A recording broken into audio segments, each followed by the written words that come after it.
각자의 삶의 자리에서 그리고 예배의 처소에서 또 온라인으로도 같이 예배하는 또 우리 사랑하는 형제자매들 그리스도의 이름으로 문안하고 축복합니다. 오늘은 성서본문 야고보서 2장 1절에서 20절의 말씀인데요. 제목은 믿음이 그대를 속일지라도 라는 제목으로 우리 성령께서 깨닫게 하시는 지혜를 간구하면서 우리 말씀을 나눠보고자 합니다. 교회 여러분은 오늘은 성령강림절 후 15번째 주일로 예배합니다. 이 본문 말씀의 야고보서 기자는 믿음의 열매로서 행함에 대해서 이야기하고 있다는 걸 우리는 다 알고 있습니다. 그리고 이 야고보서라는 이 성서 본문이 사실은 교회사적으로 보면 주 한 400년 정도가 되기까지도 이 본문이 성경으로 합당한지 안 합당한지에 대한 질문들이 상당히 많이 있었던 그런 그런 문서라고 할 수가 있습니다. 그리고 마틴 루터 같은 경우는 이 야고보서를 뭐라고 얘기하냐면 심지어는 지푸라기 복음이라고까지 얘기해서 상당히 저쪽에 제쳐놨던 그러한 말씀이에요. 근데 그 이유가 뭘까라고 생각해 보면 오직 의는 믿음으로 말미암아 살리라라고 얘기했던 그 마틴 루터가 가지고 있던 그 자기 의와 공로가 아닌 하나님께 대한 믿음과 은혜로만이 구원을 얻을 수 있다는 그 로마서 1장 17절의 말씀, 그 하박국 2장에서 나온 그 말씀을 본인이 자유하는 말씀으로 받았었기 때문에 아마 이런 행함을 강조하는 이 말씀에 대해서는 상당히 어떤 알레르기적인 반응이 있었던 것 같아요. 그런데 사실 우리가 이렇게 신앙이라는 것, 그리스도인이라고 우리가 얘기하면서 이런 행하는 많은 일들, 그리고 믿음과 이 행함 사이에는 사실 우리의 삶을 들여다보면 상당히 많은 그 간극이 있다는 것을 고백하지 않을 수가 없습니다. 이것이 사실 우리의 삶의 모습인 것이죠. 그리고 이 고백에서 어느 누구도 자유로울 수 없다는 것 또한 사실입니다. 믿음으로 우리가 그리스도를 구주로 영접하고 내가 그리스도인이 되는 것이지만 그 이후에 우리의 삶 가운데서 내가 진정으로 그리스도의 삶을 따라서 그리스도로 결단하며 살고 있는가? 나의 소원과 나의 의지와 나의 감정과 나의 열정이 앞서는 것이 아닌 정말 우리가 그리스도를 인하여 결정하고 그리스도가 살아가는 삶을 인하여 결정하고 결단하며 살고 있는가라고 생각해 봤을 때 우리는 이 하나님의 뜻이 이루어지며 관심하고 분투하며 살고 있지만 동시에 우리의 오랫동안 우리의 삶 안에서 기반이 닦아져 있고 어떠한 상당히 당연하다고 여겨지는 가치들에 대해서는 우리가 그 부분에 대해서 그것을 따라서 결정할 때가 많다는 것 또한 우리는 발견할 수밖에 없다는 것이죠. 아니 그러면 목사님 우리의 삶의 꼴이 문화의 틀이 그렇게 지금 오랜 시간을 가지고 만들어져 왔는데 그거 가지고 뭘 하겠다는 겁니까? 라고 질문을 던지는 분도 계실 것 같아요. 다들 그러고 사는데 사람들이 사는 방식이 지금 우리 시대가 그렇게 살고 있지 않습니까? 라고 이야기하면서 그렇게 따라 살아야만이 그 시스템에 따라 살아야만이 우리가 유익하게 사는 삶이 아닐까요? 라고 질문을 던지는 분도 있으실 것 같아요. 그러나 이것은 오랜 세월을 거치면서 만들어진 가치관과 삶의 양식들 이런 거대하게 보이고 전혀 바꿀 수 없을 정도로 보이는 이런 시스템화되어 있는 우리의 삶의 양식들, 사회의 양식들이 사실은 오늘 야고보서가 이야기하고 있는 아주 중요한 핵심의 부분들입니다. 우리의 지혜로 만들어진 삶의 꼴이며 열매가 바로 이 삶의 양식들이다라고 말하고 있는 것이죠. 그리고 우리의 삶을 살아가는 것에 대해 과연 이것이 우리가 유익하게 사는 것이고 옳게 사는 것이고 이것이 진정한 행복으로 우리를 이끌고 있는가라는 것에 야고보서 기자는 사실 이 본문을 통해서 우리에게 질문을 던지고 있습니다. 진정한 그리스도의 삶이라는 것은 어떠해야 하는가? 라는 것에 관심하면서 오늘 이 맥락들의 질문을 보고 야고보서의 말씀들을 한번 조금 다른 시선으로 바라보도록 하겠습니다. 오늘 1, 2, 3절, 4절까지 보시면 야고보서에서 내 형제들의 영광의 주 곧 우리 주 예수 그리스도의 믿음을 너희가 가졌으니 사람을 차별하여 대하지 말라.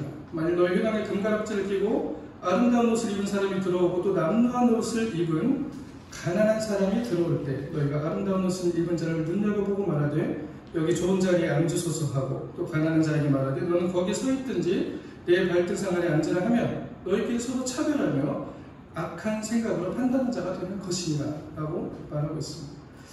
여기서 많은 사람들이 어쩌면 나도 모르게 당연하게 행하고 있는 우리 현대의 실상을 또한 야고보서는 지적해내고 있는 것이죠. 그리스도의 믿음을 가진 자이지만 오늘 본문 1절에 보면 그리스도에 대한 믿음을 너희가 가졌으니 차별하여 대하지 말라고 얘기하고 있지만 사실 그 당시의 상황뿐만 아니고 지금의 상황도 믿음을 가진 자 안에서도 우리 교회 안에서도 이러한 일들이 다양하게 일어나고 있다는 것을 얘기하고 있습니다. 이것이 바로 우리가 믿음을 가지고 있다고 이야기하면서 살아가고 있는 우리의 삶에 대한 한 부분의 태도이겠죠. 물론 우리는 전혀 다른 식으로 결정하며 살아갈 수 있는 그리스도인들입니다. 하지만 우리 안에 있는 이런 많은 또 그냥 습관화되어 있는 부분들 안에서 이것들이 자동적으로 이루어지는 자동반사와 같은 반응으로 이루어지는 부분들이 있다는 것을 또한 우리는 고백할 수밖에 없다는 것이죠. 차별에 대한 얘기를 하고 있는데 어떤 기준을 가지고 우리가 차별을 한다는 것입니다. 어떤 기준입니까? 그것이 바로 부와 가난. 우리가 보기에 아름다운 것, 아름다운 옷들, 그리고 남루한 옷들에 대해서 이야기하고 있습니다. 그리고 이것을 기준으로 우리는 어떠한 사람을 판단하고 있다라고 야고보서는 이야기하고 있죠.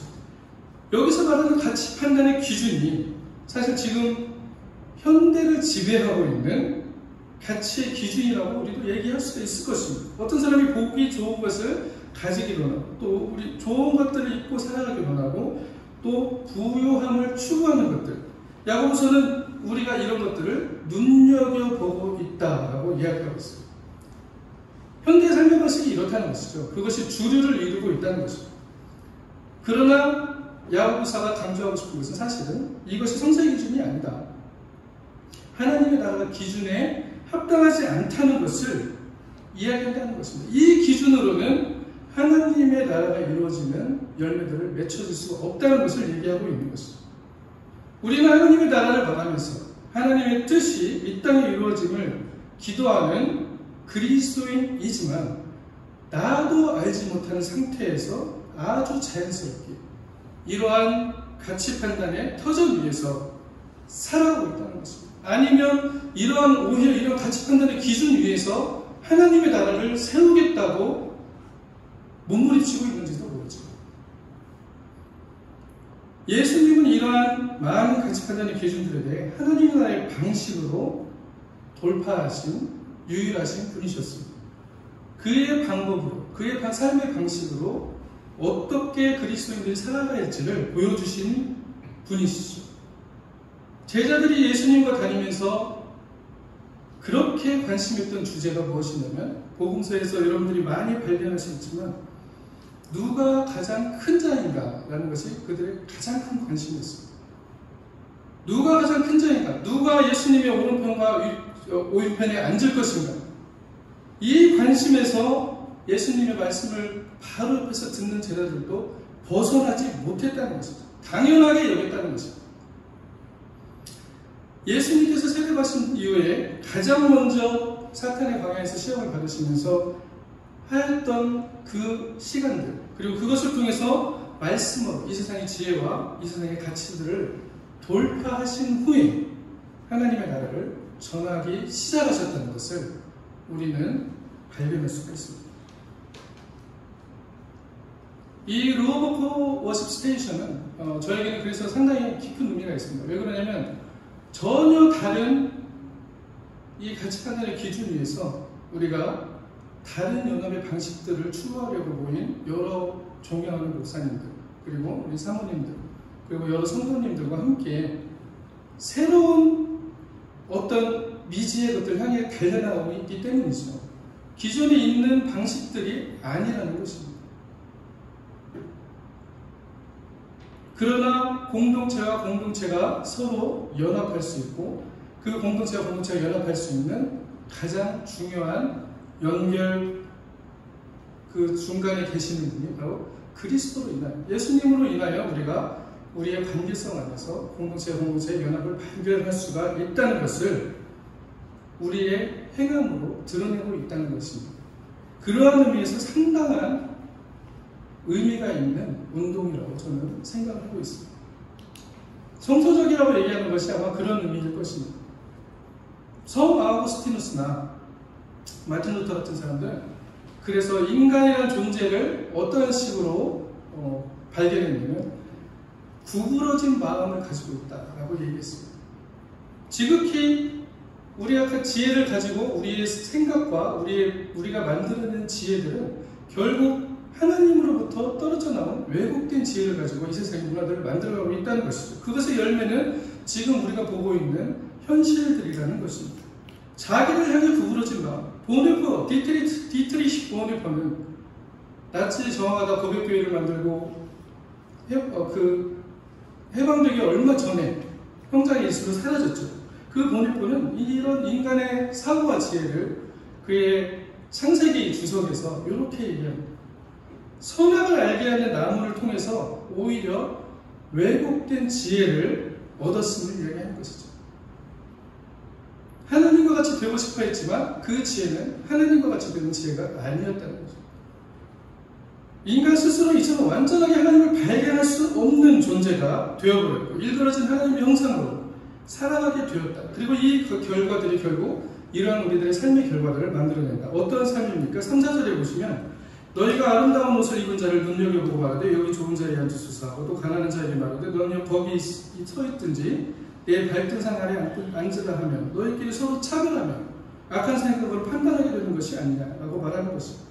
이것이 옳지 않다는 것을 우리는 이미 너무 잘 알고 있습니다. 그런데 우리의 알미, 행함으로 드러나지 않는다는 것이죠. 삶의 습관처럼 굳어져 있습니다. 저도 마찬가지입니다. 자동 반사적인 단어, 아까 말씀드린 자동 반사적입니다. 문화의 힘이 이미 우리들을 그 정도로 지배하고 있다는 것을 얘기하고 있습니다. 때문에 이러한 우리가 알고 있는 것, 우리가 깨달은 것들을 삶으로 행하는 이것들은 그 중간에 엄청난 결단과 수고, 때로는 내가 옳다고 생각하는 것들을 버려야 하는 엄청난 고통까지도 수반한다는 것입니다. 야고보서 기자는 이러한 우리 믿음이 그리스도인에게 되게 하는 고백이 삶의 열매로 드러나지 않는 것을 우리 믿음은 우리를 속이는 믿음이 되기도 한다라고 이야기하고 있는 것입니다. 이것을 야고보서 기자는 오히려 더 악하다고까지 얘기하는 것이죠. 하나님 나라의 기준에 맞지 않기 때문에 선악의 판단의 기준을 하나님의 뜻에 기준하여 이야기하고 있는 것들입니다. 이처럼 하나님의 나라에서는 모든 사람들이 하나님의 형상으로 존귀함을 가지고 있습니다. 부와 가난함이 하나님 나라의 가치 판단의 기준이 되지 않는 것이죠.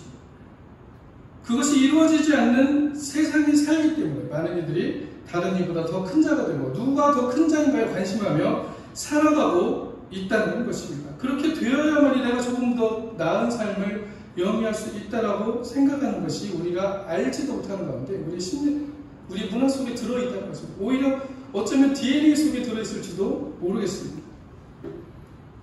당연한 것은 이러한 경쟁과 비교의 터전이 하나님의 주신 터전이 아니고 우리 인간의 모든 지혜가 만들어낸 구부러진 마음이 만들어낸 그러한 터전이에요. 우리가 발견해야 된다는 것을 저는 이 야고보서의 말씀을 통해서 발견하고 있습니다.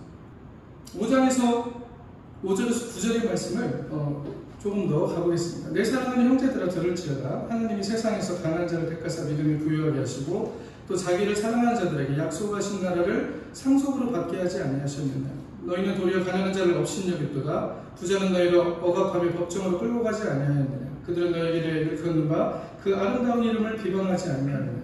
너희가 만약 성경에 기록된 대로 내 이웃 사랑하기를 내 몸과 같이 하라 하신 최고의 법을 지키면 잘하는 것이니와 만약 너희가 사람을 차별하여 대하면 죄 짓는 것이니 율법이 너희를 범법자로 정죄하리라 라고 얘기하고 있습니다. 우리 목사님들 저는 얼마 만나 뵙지 못했지만 너무나 이 놀라운 사랑들을 실천하고 계시는 목사님들 같으세요. 그래서 제가 느끼는 이 엄청난 이 사랑을 받고 있다는 그 느낌, 그리고 제가 더 많은 사랑을 또 드려야 될 텐데 상당히 또 이렇게 이 사랑을 어떻게 또 갚아야 될지 하는 또 불안감도 있습니다. 이 하나님의 가난한 자를 택하사라는 말씀을 우리가 가난한 자하고 이 본문에 따라서 가난하고 소유된 자라고 이해할 수 있지만 동시에 이 가난함이라는 것은 마태복음 5장에 예수님의 그 가장 처음 하셨던 그 산상수훈의 설교를 생각나게 합니다. 마음이 가난한 자는 복이 있나니라는 그 말씀에 의미가 이 야고보서의 말씀에도 들어있다고 할 수 있습니다. 마카이로스, 헬라어로 마카이로스라는 blessed 아니면 happy라는 뜻입니다. 축복을 받은, 복이 있는 아니면 행복한 것에 대해서 예수님께서는 이야기하고 있다는 것이죠. 하나님께서는 결국 우리를 이렇게 진정한 행복의 길로 이끄시기를 원하신다는 것을 우리에게 계속적으로 이야기하고 있습니다. 그런데 우리는 분명 그 길과 다른 길로 우리의 지혜를 가지고 살아가고 있다는 것을 계속적으로 야고보서가 이야기하고 있죠. 가난한 자를 법정으로 끌고 가고, 다시 여기서 누가 당신보다 더 나은 사람인가, 누가 더 옳은 것인가를 판단하기 위해서 그러한 일들을 일으켜가고 있다는 것입니다. 제가 살아온 관점에서 볼 때 성서는 분명 어떤 부유함에 대해서 금지하고 있지 않습니다. 그리스도를 따르는 자들에게 세상에서의 풍요로움과 또한 고난을 함께 받을 것을 마가복음에서도 말씀하고 있죠. 오히려 가난한 자의 그 가난을 이사야서에서는 시험해 보겠다고 하나님께서 말씀하십니다. 겸손한 자의 겸손이 정말 진정한 겸손인지 시험해 보겠다고 말씀하시는 거죠. 이 가난함과 부함이 어떤 신앙의 깊이의 차이가 된다는 것은 아니죠. 물리적인 부함은 우리를 편안하게 하는 역할을 해주기는 할 것입니다. 하지만 이 물리적인 부함으로만이 우리의 믿음이 부유하게 되지 못한다라고 오늘 야고보서가 말하고 있는 것입니다. 우리의 60년대, 70년대를 돌아보시면 아마 그때는 더 어려운 시대를 살았던 것 같아요. 저도 어릴 때 생각해보면 훨씬 더 지금보다 풍요하지 못한 시대를 살았는데, 오히려 지금의 시대를 살아가는 현대인들이 더 우울증이 많아지고 더 자살률이 높아지는 것은 아마 그러한 것들을 증거해주는 또 하나의 증거가 될 것이라고 생각합니다. 우리가 부유함만이 우리를 진정한 행복의 길로 이끌어가지 못한다. 우리가 정말로 믿음의 부유함과 또 삶의 부유함들이 하나님으로부터 올 때만이 우리에게는 진정한 영혼의 만족들이 있을 것이라는 것을 성서는 계속적으로 우리에게 이야기를 해주고 있습니다. 그렇기 때문에 그리스도인들은 이러한 차별, 판단, 비교, 경쟁 이러한 것에서 사실은 자유한 사람들이 되어야 되는 것입니다. 예수 그리스도께서 이러한 것들에서 우리를 해방하기 위해서, 이러한 세상의 가치 판단의 기준에서 우리를 하나님 나라의 기준으로 살아갈 수 있는 그리스도인들이 되기 위해 우리를 자유하고 해방시키기 위해서 오셨다는 것이죠.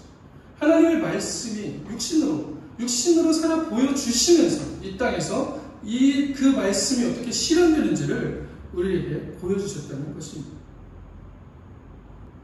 그렇기 때문에 우리는 우리가 가지고 있는 우리의 알미라는 것, 우리의 믿음이라는 것도 어떤 때는 정말로 잘못된 삶에, 우리가 잘못된 삶에 위해서 세워진 믿음이라면 그 믿음이 경쟁이 되고 그 믿음이 또한 나보다 누가 큰 자인가를 논하는 믿음이 되어질 수도 있다는 것을 말하고 있습니다.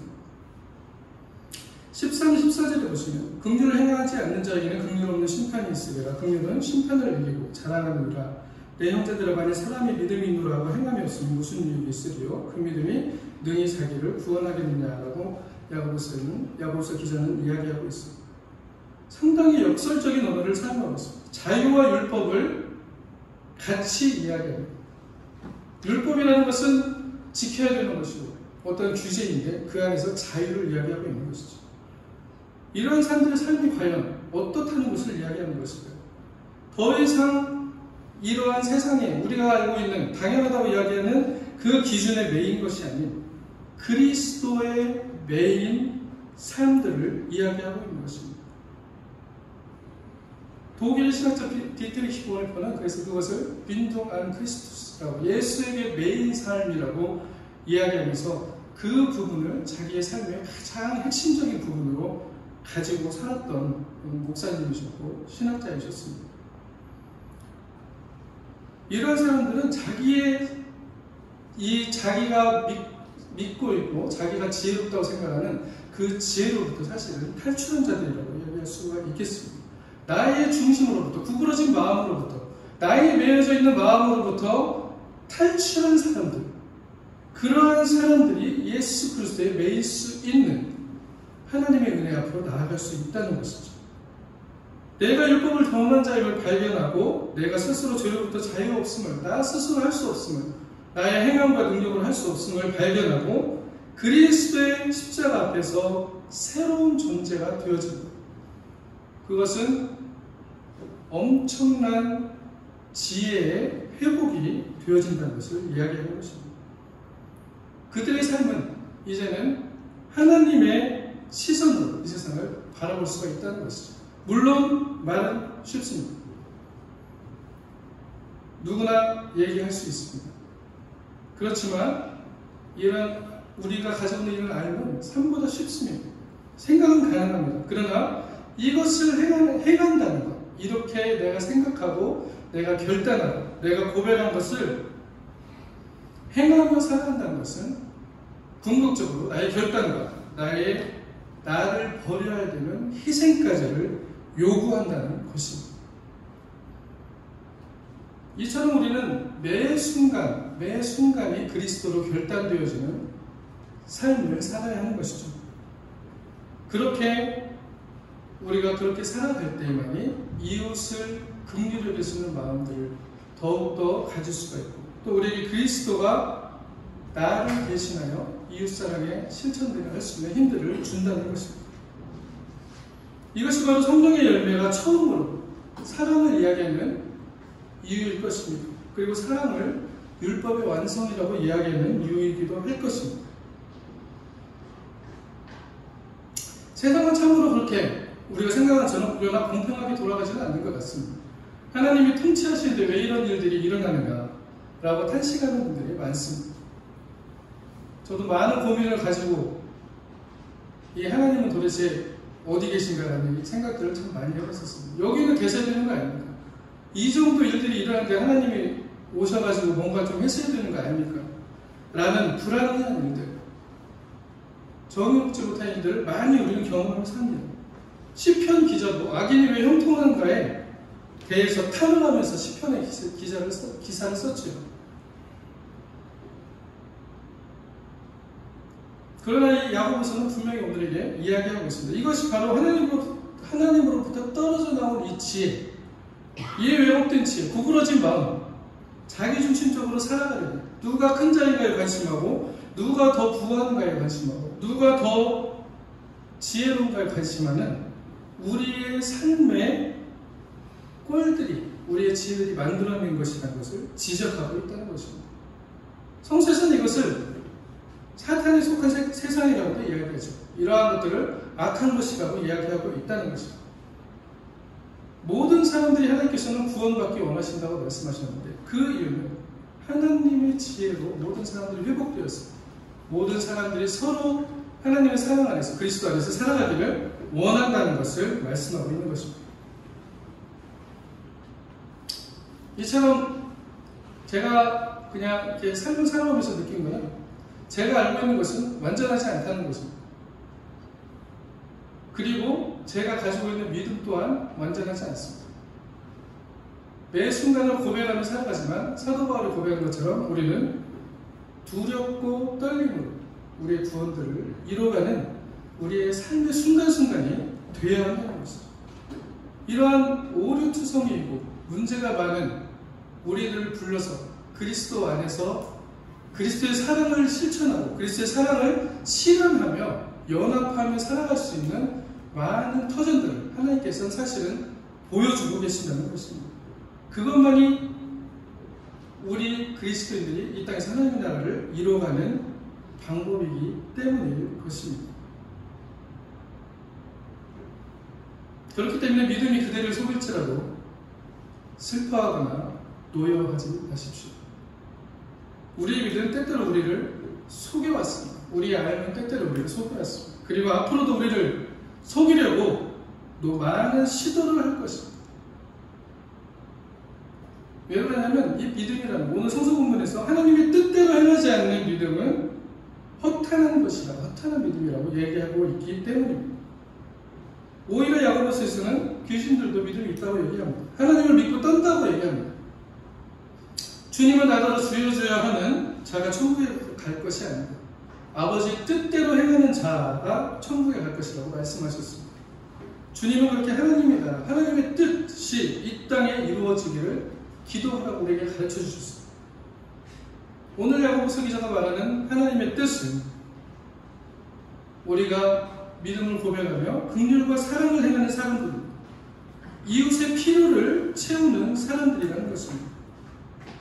만일 형제가 자매가 헐벗고 일용할 양식이 없는데 너희 중에 누구든지 그에게 이르되 평안히 가라 덥게 하라 배부르게 하라 그 몸에 쓸 것을 주지하며 무슨 유익이 있으리요? 라고 말하는 그 본문일 것입니다. 오늘 이 루어버 코워십 스테이션 운동도 같은 의미로 우리는 생각할 수가 있습니다. 무언가를 우리가 그리스도의 나라를 위하여 결단하고 행하는 또 하나의 앞으로 나가는 행위가 될 것입니다. 행함 있는 믿음에, 실체 있는 믿음의 열매들이 맺히기를 우리는 또한 기도하며 소망하며 나아가는 것입니다.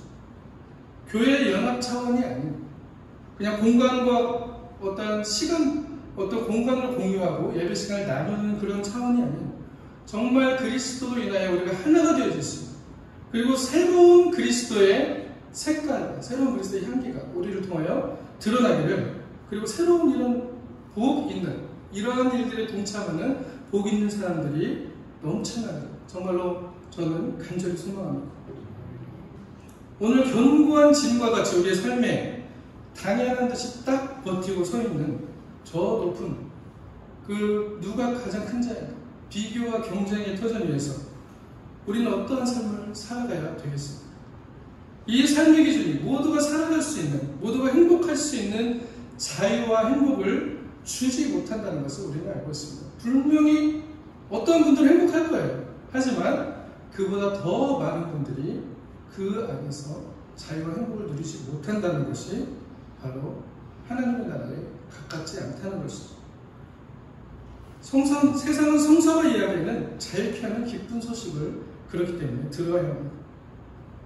행함이 나의 공로가 아닌 나의 믿음의 열매가 내 삶의 결단을 통해서 행함으로 드러나는 이 세상이 감당할 수 없는 믿음의 사람들을, 새로운 존재들을 요구한다는 것이죠. 이런 자들 하나님은 복이 있다라고 얘기하다. 이런 자들 하나님은 행복하다, 마카이로스라고 얘기하고 있습니다.